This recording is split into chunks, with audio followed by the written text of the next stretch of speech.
दक्षिण भारत के केरल और तमिलनाडु राज्य की सीमा से लगकर खड़ा विशाल वेल्लीगिरी पर्वत। कहते हैं जब भी भगवान शिव का मन कैलाश में ऊब जाता है तो वो यहीं आकर निवास करते हैं। इसीलिए इस पर्वत को दक्षिण का कैलाश भी कहा जाता है। और इसी वेल्लीगिरी पर्वत की तलहटी में बसा है एक छोटा सा खूबसूरत शहर कोयम्बतूर। वैसे तो पूरे दक्षिण भारत में ही बारिश अपने पूरे खुमार के साथ बरसती है, लेकिन शायद इस बार मॉनसून कोयम्बतूर पर कुछ ज्यादा ही मेहरबान था।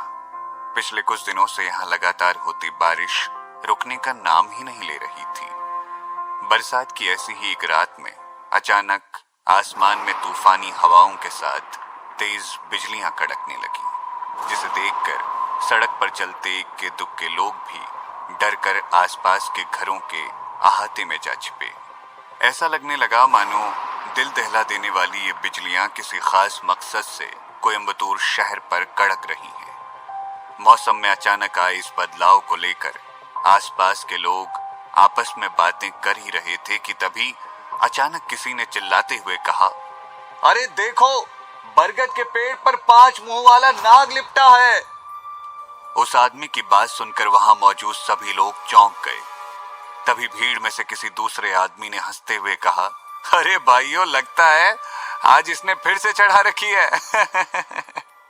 आज के जमाने में एक मुंह वाला नाग दिखाई नहीं देता और इसे 5 मुंह वाला नाग दिखाई दे रहा है।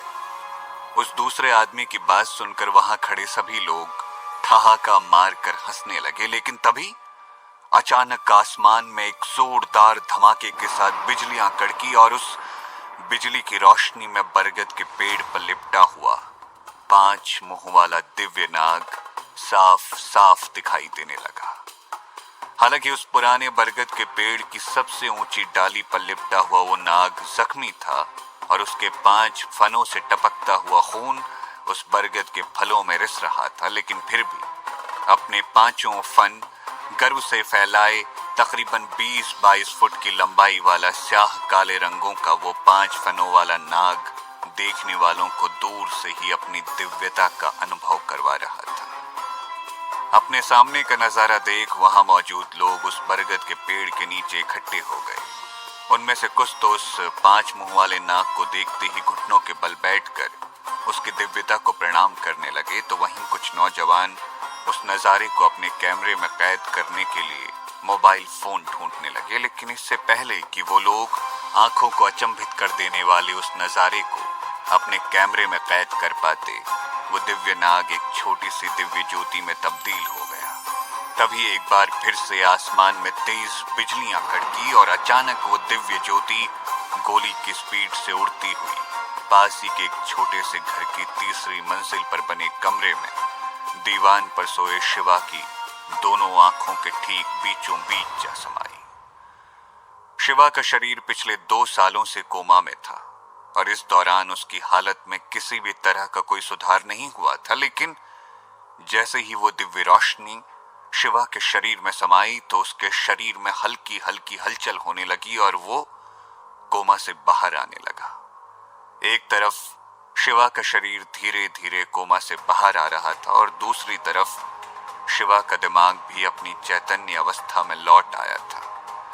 भले ही उस वक्त शिवा उठकर खड़ा नहीं हो पा रहा था, लेकिन फिर भी वो अपने आसपास होने वाली हर गतिविधि को महसूस कर पा रहा था। उसने मन ही मन खुद से कहा, क्या मैं सच में फिर से धरती लोक पर लौट आया हूँ? ये कमजोर और निर्जीव सा शरीर, क्या सच में ये मैं ही हूँ?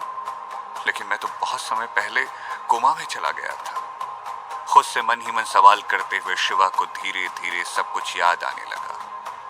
2 साल पहले अपने कॉलेज का एंट्रेंस एग्जाम देकर लौटते वक्त वो एक ट्रक से टकरा गया था और तब से उसका शरीर कोमा में था।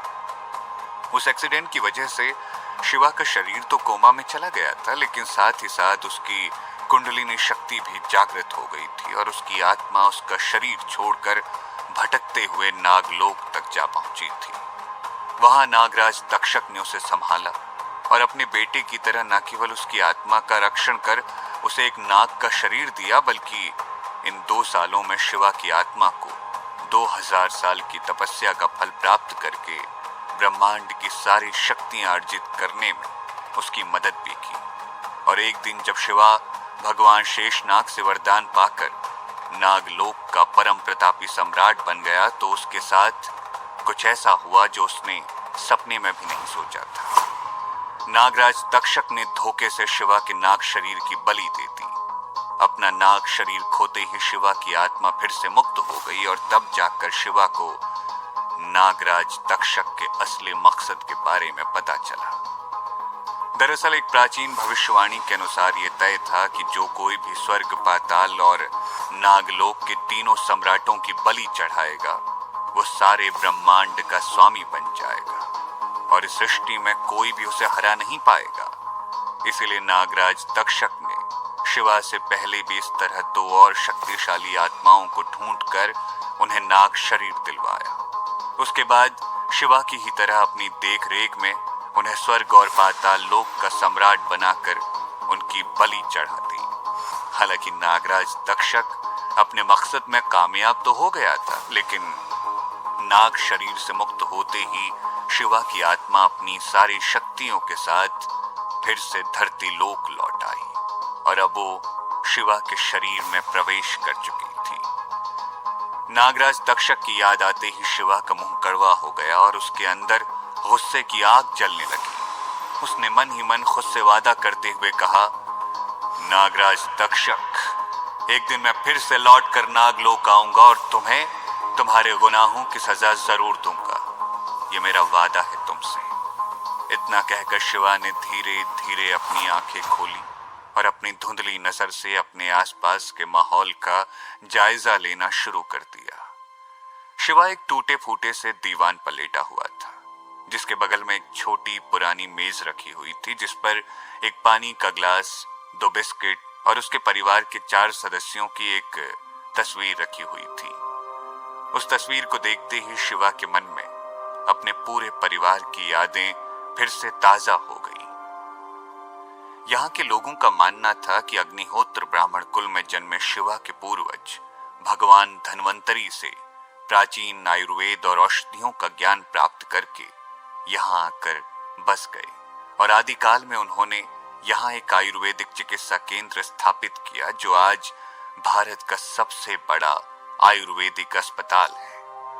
अब ये कहना मुश्किल है कि इस कहानी में कितनी सच्चाई थी, लेकिन इस कहानी की वजह से आज भी शिवा के पूरे खानदान का अच्छा खासा नाम था।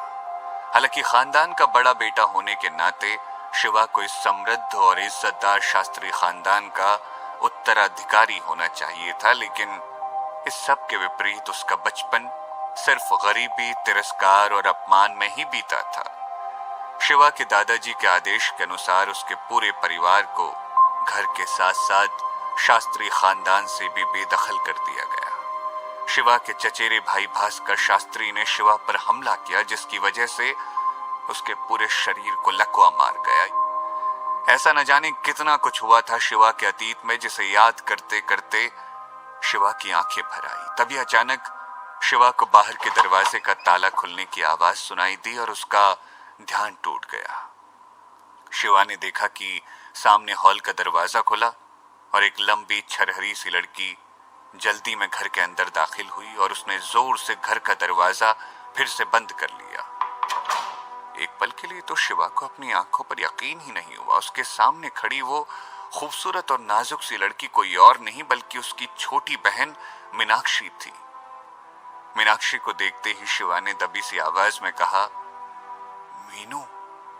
दरअसल पिछले 2 सालों में कभी कभार शिवा के शरीर में हल्की फुल्की हलचल हो जाया करती और शिवा एक आध शब्द बड़बड़ा भी दिया करता था। इसीलिए मीनाक्षी को लगा शायद इस बार भी ऐसा ही कुछ हुआ है। यही सोचकर उसने शिवा पर कुछ खास ध्यान न देते हुए घबराए स्वर में कहा, शांत हो जाइए भैया, हम दोनों छुपन छुपाई खेल रहे हैं। अगर आप चुप रहेंगे तो आपकी मीनू आपको उन्नी अप्पम खिलाएगी। उन्नी अप्पम का नाम सुनते ही शिवा के चेहरे पर मुस्कुराहट आ गई। तभी अचानक उसे दरवाजे के बाहर से एक भद्दी और बेहुदा मर्दाना आवाज सुनाई दी। मीनू दीदी, आप इतनी जल्दी में कहाँ भाग रही हैं? मैं आपको खा थोड़े ही जाऊंगा। उस आवाज को सुनते ही मीनाक्षी ने चिल्लाते हुए कहा, चतुर चुपचाप यहां से चले जाओ वरना मैं पुलिस को बुला लूंगी। किसी समय चतुर शिवा का होने वाला साला हुआ करता था, लेकिन अब शिवा का उन लोगों से कोई लेना देना नहीं था। इसीलिए चतुर का नाम सुनते ही शिवा की आंखों में गुस्सा उतर आया, लेकिन इससे पहले कि वो कुछ कह पाता, चतुर ने दरवाजे के बाहर से ही चिल्लाते हुए कहा, क्या मीनू, इस गटर और गंदगी में रहते रहते तुम घर आए रिश्तेदारों का स्वागत करने की तमीज भी भूल चुकी हो क्या? दरवाजा खोलो, मुझे तुमसे बात करनी है। लेकिन चतुर की बात सुनकर मीनाक्षी ने घबराते हुए कांपते स्वर में कहा, तुम कल आना, हम कल बात करेंगे। अभी मेरी फैमिली घर पर है और उन्हें तुम्हारा यहाँ आना अच्छा नहीं लगेगा, ठीक है? अब जाओ यहाँ से। मीनाक्षी की बात सुनकर चतुर ने उसका मजाक उड़ाते हुए कहा, तुम्हारी फैमिली? तुम अपने उस टैक्सी चलाने वाले भिखारी बाप की बात कर रही हो, या फिर उस भगौड़ी माँ की जो किसी दूसरे के साथ भाग गई? या फिर उस जीते जागते मुर्दे शिवा की जो ना कभी कुछ बोलता है ना कुछ सुनता है? बहाने बनाना बंद करो और चुपचाप दरवाजा खोलो। इतना कहते ही चतुर ने दरवाजे पर एक जोरदार लात मार दी। चतुर की लात से लगे धक्के की वजह से मीनाक्षी खुद को संभाल नहीं पाई और रोते हुए जमीन पर गिर पड़ी। मीनाक्षी की ऐसी हालत देखकर शिवा गुस्से से तिलमिला उठा। वो उठकर मीनाक्षी की मदद करना चाहता था, लेकिन उसका शरीर उसका साथ नहीं दे रहा था। दरवाजा खुलते ही चतुर सीधा घर के अंदर दाखिल हुआ और सरसरी नजर से शिवा को देखते हुए बोला, ओ, ये धरती का बोझ भी यही है? दरवाजे पर हुई धक्का मुक्की और अचानक से झटके के साथ गिरने की वजह से मीनाक्षी का लहंगा उसके घुटनों तक सरक आया था। उसके सुंदर, नाजुक और चमकते हुए पैर साफ साफ दिखाई देने लगे थे।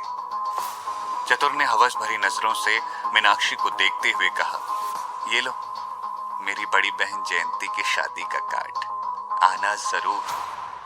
चतुर को इस तरह घूरते देख मीनाक्षी ने झट से अपना लहंगा नीचे सरकाते हुए कहा, अच्छा ठीक है, तुम्हें कार्ड देना था, तुमने दे दिया, अब यहां से जाओ।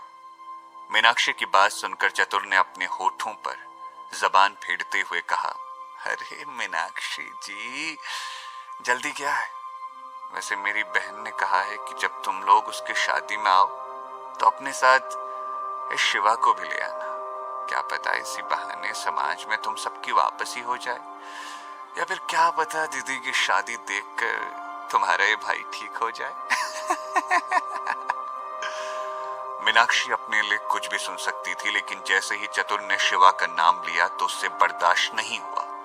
उसने भरे गले से चिल्लाते हुए कहा, मेरे भैया की ऐसी हालत देखकर भी तुम लोगों का कलेजा ठंडा नहीं हुआ, जो अब सारे समाज के सामने उनका मजाक बनाने पर तुले हो? निकल जाओ यहाँ से, हमें से कोई भी तुम्हारी बहन की शादी में नहीं आएगा।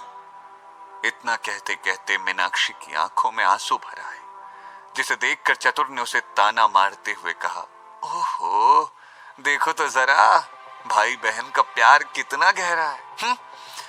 वो तो मेरी बहन ने तुम्हारे इस जिंदा लाश भाई को माफ करने का मन बना लिया है, वरना हम तो खुद नहीं चाहते थे कि तुम में से कोई भी वहां आए। कान खोलकर सुन लो, चुपचाप शादी में आ जाना और साथ में मेरी बहन के कन्यादान में देने के लिए कम से कम 1 लाख रुपए तक के तोहफे लेकर आना, वरना। चतुर के मुंह से 1 लाख रुपए के तोहफों की बात सुनते ही मीनाक्षी के पैरों तले जमीन खिसक गई। उसने गुस्से में तिलमिलाते हुए चतुर से कहा, 1 लाख रुपए के तोहफे? किस बात के तोहफे? हाँ, तुम लोग अपनी हद पार कर रहे हो। मेरे भैया और तुम्हारी बहन की शादी तो बचपन में ही तय हो गई थी, लेकिन आज वो मेरे भैया से रिश्ता तोड़कर उन्हीं के चचेरे भाई भास्कर से शादी करने जा रही है। क्या वो काफी नहीं था जो अब तुम हमसे 1 लाख रुपए के तोहफे भी मांग रहे हो? भूल गए जब तुम्हारी बहन बुरी तरह से बीमार थी और मेरे भैया ने अपनी जान पर खेलकर उसकी जान बचाई थी? उस एहसान का बदला चुकाना तो दूर, तुम लोग तो इंसानियत की हद भी पार करते जा रहे हो। मुझे तो तुम्हें अपना रिश्तेदार कहते हुए भी शर्म। इससे पहले कि मीनाक्षी अपनी बात पूरी कर पाती, चतुर का गुस्से का पारा चढ़ गया और उसने बिना कुछ सोचे मीनाक्षी के गाल पर जोरदार तमाचा जड़ दिया, जिसकी वजह से मीनाक्षी लड़खड़ाकर जमीन पर गिर पड़ी। क्या अपने सामने मीनाक्षी को इस तरह पिटते देखकर उसे बचा पाएगा?